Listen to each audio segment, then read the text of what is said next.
ನಮಗೆ ಇಲ್ಲಿ ಒಂದಷ್ಟು ರೇಖೆಗಳನ್ನು ನೀಡಲಾಗಿದೆ. ಈ ರೇಖೆಗಳು ವಿವಿಧ ರೀತಿಯಲ್ಲಿ ಛೇದಿಸಿ ಉಂಟು ಮಾಡ್ತಾ ಇರುವಂತಹ ತ್ರಿಭುಜಗಳು ಸಹ ನಾವು ನೋಡ್ತಾ ಇದ್ದೇವೆ. ಹಾಗೆ ನಮಗೆ ಕೆಲವೊಂದು ಕೋನಗಳ ಅಳತೆಯನ್ನು ಸಹ ನೀಡಿದ್ದಾರೆ. ಇದ್ರ ಜೊತೆಗೆ ನಾವು ಈ ಒಂದು ವಿಡಿಯೋದಲ್ಲಿ ಏನು ಮಾಡ್ತಾ ಇದ್ದೇವೆ ಅಂತ ಹೇಳಿದ್ರೆ, ಈ ಎಲ್ಲ ಮಾಹಿತಿಗಳನ್ನು ಬಳಸಿ ಈ ಎಕ್ಸ್ ಏನಿದೆ ಇದರ ಒಂದು ಅಳತೆಯನ್ನು ಕಂಡುಹಿಡಿಯಬೇಕಾಗಿದೆ. ನಮಗೆ ಇಲ್ಲಿ ಈ ಒಂದು ಕೋನದ ಅಳತೆಯನ್ನು ನೀಡಿದ್ದಾರೆ 29 ಡಿಗ್ರಿ, ಹಾಗೆ ಈ ಒಂದು ಕೋನದ ಅಳತೆಯನ್ನು ನೀಡಿದ್ದಾರೆ 29 ಡಿಗ್ರಿ ಅಂತೇಳಿ, ಹಾಗೆ ಈ ಒಂದು ಕೋನದ ಅಳತೆ 121 ಡಿಗ್ರಿ ಅಂತೇಳಿ ನೀಡಿದ್ದಾರೆ. ಇದನ್ನು ಹೇಗೆ ಮಾಡೋದು? ನಾವು ಇದನ್ನು 2-3 ವಿಧಾನದಲ್ಲಿ ಮಾಡಬಹುದಾಗಿರುತ್ತೆ. ಸ್ವಲ್ಪ ಯೋಚನೆ ಮಾಡೋಣ. ನೀವು ಈ ಒಂದು ವಿಡಿಯೋನ ಪಾಸ್ ಮಾಡಿ ನಿಮಗೆ ತಿಳಿದಿರುವಂತಹ ತ್ರಿಭುಜಗಳ ಮೇಲಿನ ಗುಣಲಕ್ಷಣಗಳು ಹಾಗೆ ಕೋನಗಳ ಬಗ್ಗೆ ತಿಳಿದಿರುವಂತಹ ಮಾಹಿತಿ ಮತ್ತು ರೇಖೆಗಳ ಮೇಲೆ ತಿಳಿದಿರುವಂತಹ ಮಾಹಿತಿಯನ್ನು ಬಳಸಿ ನೀವಾಗೇ ಈ ಒಂದು ಸಮಸ್ಯೆಗೆ ಉತ್ತರವನ್ನು ಕಂಡುಹಿಡಿಯಿರಿ ಅಂಥೇಳಿ ನಿಮ್ಮನ್ನು ಎನ್ಕರೇಜ್ ಮಾಡ್ತೀನಿ. ಇಲ್ಲ ನನ್ನೊಂದಿಗೆ ನೀವು ಸಹ ಈ ಸಮಸ್ಯೆಯನ್ನು ಬಿಡಿಸ್ತೀರಾ ಅಂತ ಹೇಳಿದ್ರೆ ಬನ್ನಿ ಈ ಸಮಸ್ಯೆಗೆ ಉತ್ತರವನ್ನು ಕಂಡುಹಿಡಿಯೋಣ. ನಾವೀಗ ಮೊದಲಿಗೆ ಈ ಎಡಭಾಗದಲ್ಲಿ ಇರುವಂತಹ ಮಾಹಿತಿಯಿಂದ ಪ್ರಾರಂಭ ಮಾಡ್ತಾ ಇದ್ದೇನೆ. ನೀವಿಲ್ಲಿ ಗಮನಿಸಬಹುದು, ನಮಗೆ ಈ ಒಂದು ಕೋನದ ಅಳತೆ 121 ಡಿಗ್ರಿ ಅಂತ ಹೇಳಿ ನೀಡಿದ್ದಾರೆ. ನಾನು ಈಗಾಗಲೇ ಹೇಳಿದೆ ನಾವು ಇದನ್ನ 2-3 ವಿಧಾನದಲ್ಲಿ ಪರಿಹಾರ ಮಾಡಬಹುದು ಅಂತ ಹೇಳಿ. ಈಗ ನಾನು ಪ್ರಾರಂಭ ಮಾಡ್ತಾ ಇರೋದು ಇಲ್ಲಿಂದ. ಈ ಕೋನದ ಅಳತೆ 121 ಡಿಗ್ರಿ ಇದೆ. ಹಾಗೆ ಈ ಕೋನವನ್ನು ನೀವು ಗಮನಿಸಿದ್ರೆ ಈ ಎರಡೂ ಕೋನಗಳು ಪರಿಪೂರಕ ಕೋನಗಳು ಅಂತ ಹೇಳಿ ನಮಗೆ ಗೊತ್ತಾಗ್ತಾ ಇದೆ. ಈ ಪರಿಪೂರಕ ಕೋನಗಳ ಮೊತ್ತ 180 ಡಿಗ್ರಿಗೆ ಸಮ ಇರುತ್ತೆ. 180 ಡಿಗ್ರಿಯಲ್ಲಿ ನಾನು 121 ಡಿಗ್ರಿಯನ್ನು ಕಳೆದೆ ಅಂತ ಹೇಳಿದ್ರೆ ನನಗೆ ಈ ಒಂದು ಕೋನದ ಅಳತೆ ಗೊತ್ತಾಗುತ್ತೆ. ಒಂದ್ಸತಿ ನನಗೆ ಈ ಕೋನದ ಅಳತೆ ಗೊತ್ತಾಯಿತು ಅಂತ ಹೇಳಿದ್ರೆ ತ್ರಿಭುಜದ ಒಳಕೋನಗಳ ಮೊತ್ತದ ಗುಣಲಕ್ಷಣವನ್ನು ಬಳಸಿ ನಾನು ಈ ಕೋನದ ಅಳತೆಯನ್ನು ಕಂಡುಹಿಡಿಯಬಹುದಾಗಿರುತ್ತೆ. ಹಾಗಾಗಿ ನಾನು ಈ 180ರಲ್ಲಿ 121 ಡಿಗ್ರಿನ ಕಳೀತಾ ಇದ್ದೀವಿ ಅಂತ ಹೇಳಿದ್ರೆ 100 ಡಿಗ್ರಿ ನಾವು ಕಳೆದ್ಬಿಟ್ವಿ. ಇನ್ನು 80ರಲ್ಲಿ 21 ಡಿಗ್ರಿಯನ್ನು ಕಳೀತಾ ಇದ್ದೀವಿ ಅಂತ ಹೇಳಿದ್ರೆ ಅದು 59 ಡಿಗ್ರಿಯನ್ನು ನೀಡ್ತಾ ಇದೆ. ಈ ಒಂದು ಕೋನದ ಅಳತೆ 59 ಡಿಗ್ರಿ ಆಗಿದೆ. ಇನ್ನು ನಮಗೆ ಎರಡು ಕೋನಗಳ ಅಳತೆ ಗೊತ್ತಾಗಿದೆ ತ್ರಿಭುಜದಲ್ಲಿ. ಈ ಕೋನದ ಅಳತೆಯನ್ನು ನಾವೀಗ ಸುಲಭವಾಗಿ ಕಂಡುಹಿಡಬಹುದಾಗಿರುತ್ತೆ. ಹೇಗೆ ಅಂತ ಹೇಳಿದ್ರೆ 29 + 59 ಇವುಗಳ ಮೊತ್ತವನ್ನು 180 ಡಿಗ್ರಿಯಲ್ಲಿ ಕಳೆದ್ವಿ ಅಂತ ಹೇಳಿದ್ರೆ ನಮಗೆ ಈ ಕೋನದ ಅಳತೆ ತಿಳಿಯುತ್ತೆ. ತ್ರಿಭುಜದ 3 ಒಳಕೋನಗಳ ಮೊತ್ತ 180 ಡಿಗ್ರಿ ಅನ್ನುವಂತಹ ಗುಣಲಕ್ಷಣವನ್ನು ಬಳಸ್ತಾ ಇದ್ದೇವೆ. ಈಗ 59 + 29 ಅಂತ ಹೇಳಿದ್ರೆ 50 + 20 ಅಂತ ಹೇಳಿದ್ರೆ 70 ಆಯಿತು. 9 + 9 ಅಂದರೆ 18, 88 ಡಿಗ್ರಿ ಆಯಿತು. ಹಾಗಾದರೆ 180 ಡಿಗ್ರಿಯಲ್ಲಿ 88 ಡಿಗ್ರಿಯನ್ನು ಕಳೀತಾ ಇದ್ದೇವೆ ಅಂತ ಹೇಳಿದ್ರೆ 80 ಕ್ಯಾನ್ಸಲ್ ಆಯಿತು. 100ರಲ್ಲಿ 8 ಡಿಗ್ರಿನ ಕಳೆದ್ವಿ ಅಂತ ಹೇಳಿದ್ರೆ ನಮಗೆ 92 ಡಿಗ್ರಿ ಉತ್ತರವಾಗಿ ಬರುತ್ತೆ. ಈ ಕೋನದ ಅಳತೆ 92 ಡಿಗ್ರಿ ಆಗಿದೆ. ಇನ್ನು ಇದಕ್ಕೆ ಶೃಂಗಾಭಿಮುಖವಾಗಿರುವಂತಹ ಕೋನ ಇದಾಗಿದ್ದು ಈ ಕೋನದ ಅಳತೆ ಸಹ 92 ಡಿಗ್ರಿ ಅಂತೇಳಿ ನಮಗೆ ಗೊತ್ತಿದೆ. ಯಾಕೆ ಅಂತ ಹೇಳಿದ್ರೆ ಶೃಂಗಾಭಿಮುಖ ಕೋನಗಳು ಸರ್ವಸಮ ಆಗಿರ್ತವೆ. ಇಲ್ಲಿ ನೀವು ಇನ್ನೊಂದು ತ್ರಿಭುಜವನ್ನು ನೋಡಬಹುದು. ನಾನು ನಿಮ್ಗೆ ಇಲ್ಲಿ ಸ್ವಲ್ಪ ಶೇಡ್ ಮಾಡಿ ತೋರಿಸ್ತೇನೆ, ನೀವು ನೋಡ್ತೀರಾ. ಇಲ್ಲಿ ನಮಗೆ ಇನ್ನೊಂದು ತ್ರಿಭುಜ ಕಾಣಿಸ್ತಾ ಇದೆ. ಈ ತ್ರಿಭುಜದಲ್ಲಿ ಒಂದು ಕೋನದ ಅಳತೆ 29 ಡಿಗ್ರಿ ಅಂತ ಗೊತ್ತಾಗಿದೆ, ಮತ್ತೊಂದು ಕೋನದ ಅಳತೆ 92 ಡಿಗ್ರಿ ಅಂತ ಹೇಳಿ ಗೊತ್ತಾಗಿದೆ. ಇವುಗಳ ಮೊತ್ತವನ್ನು ಕಂಡುಹಿಡಿದ್ವಿ ಅಂತ ಹೇಳಿದ್ರೆ ಈ ಕೋನದ ಅಳತೆ ದೊರಕುತ್ತೆ.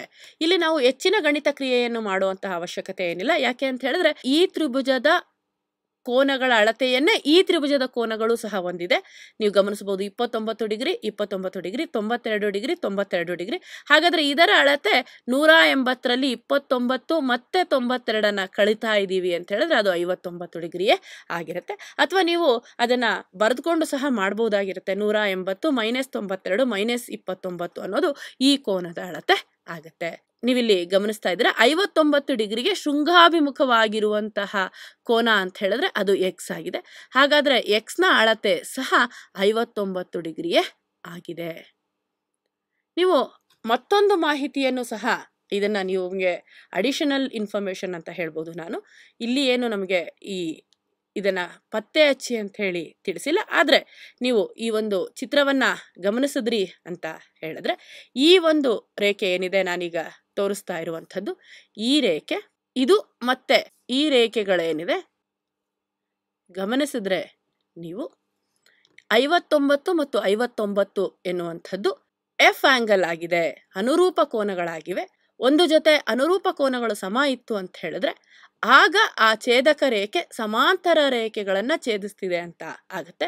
ಅಂದ್ರೆ ಈ ಎರಡು ರೇಖೆಗಳು ಸಮಾಂತರ ರೇಖೆಗಳು ಆಗ್ತವೆ. ಈ ಒಂದು ಮಾಹಿತಿಯನ್ನು ಸಹ ನೀವು ಅಬ್ಸರ್ವ್ ಮಾಡಬಹುದಾಗಿರುತ್ತೆ.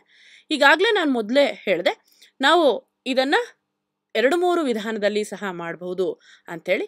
ಹಾಗಾದ್ರೆ ಮತ್ತೊಂದು ವಿಧಾನ ಯಾವುದು ಅಂತ ಹೇಳಿ ನೋಡೋಣ. ನಾವು ಕ್ವಿಕ್ ಆಗಿ ನಮ್ಮ ಚಿತ್ರಕ್ಕೆ ಹಿಂದಕ್ಕೆ ಹೋಗೋಣ. ಇಲ್ಲಿ ನೋಡಿ, ಈಗ ನೀವು ಯಾವ ಮಾಹಿತಿಯನ್ನ ಬಳಸಬಹುದು ಅಂತ ಹೇಳಿದ್ರೆ, ತ್ರಿಭುಜದ ಮೇಲೆ ನಿಮ್ಗೊಂದು ಗುಣಲಕ್ಷಣ ತಿಳಿದಿದೆ. ಅದೇನು ಅಂತ ಹೇಳಿದ್ರೆ, ಇಲ್ಲಿ ನೀವು ಗಮನಿಸ್ತಾ ಇರುವಂತಹ ಈ 121 ಡಿಗ್ರಿ ಅನ್ನುವಂಥದ್ದು ಈ ಒಂದು ತ್ರಿಭುಜದ ಹೊರಕೋನ ಆಗಿದೆ. ಈ ಹೊರಕೋನ ಯಾವಾಗಲೂ ಅದಕ್ಕೆ ಅಭಿಮುಖವಾಗಿರುವಂತಹ ಒಳಕೋನಗಳ ಮೊತ್ತಕ್ಕೆ ಸಮ ಇರುತ್ತೆ ಅಂತ ಹೇಳಿದ್ರೆ, ಈ 29 ಡಿಗ್ರಿ ಮತ್ತು ಈ ಕೋನಗಳ ಮೊತ್ತಕ್ಕೆ ಸಮ ಇರುತ್ತೆ. ನಾನೀಗ ಈ ಕೋನವನ್ನ ಎ ಅಂತ ಹೇಳಿ ಕರೆದ್ರೆ, ಈಗ ಎನ ಬೆಲೆಯನ್ನ ಹೇಗೆ ಕಂಡುಹಿಡಿಯೋದು? ಎ ಪ್ಲಸ್ 29 ಡಿಗ್ರಿ ಏನಿದೆ ಇದು 121 ಡಿಗ್ರಿಗೆ ಸಮ ಇರುತ್ತೆ.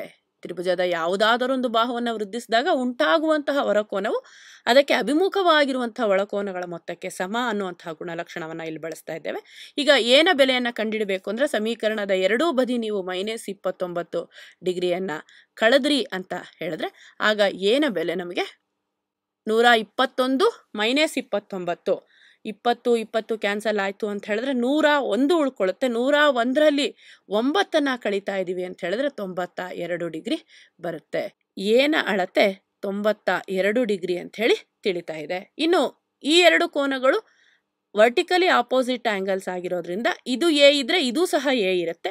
ಏನ ಬೆಲೆ ಈಗ ಆಲ್ರೆಡಿ ನಮಗೆ ಗೊತ್ತಾಯ್ತು, ಅದು 92 ಡಿಗ್ರಿ ಅಂತೇಳಿ. ಹಾಗೆ ಇಲ್ಲಿ ಎಕ್ಸ್ ಇದೆ, ಈ ಎಕ್ಸ್ಗೆ ಅಭಿಮುಖವಾಗಿರುವಂತಹ ಕೋನ ಸಹ ಎಕ್ಸೇ ಆಗಿರುತ್ತೆ. ಈಗ ನೀವು ಎಕ್ಸ್ ನ ಬೆಲೆ ಕಂಡುಹಿಡಬೇಕು ಅಂತ ಹೇಳಿದ್ರೆ, ಈ ತ್ರಿಭುಜದ 3 ಒಳಕೋನಗಳ ಮೊತ್ತ 180 ಡಿಗ್ರಿಗೆ ಸಮ ಅನ್ನುವಂತಹ ಮಾಹಿತಿಯನ್ನ ಬಳಸಬಹುದಾಗಿರುತ್ತೆ. ಅಂದ್ರೆ 29 degree plus 92 degree plus X equals 180 degree ಆಗುತ್ತೆ. 29 ಪ್ಲಸ್ 92 ಅಂತ ಹೇಳಿದ್ರೆ 9 2 11 ದಶಕ 1 9 1 10 2 12 121 ಡಿಗ್ರಿ ಆಯಿತು.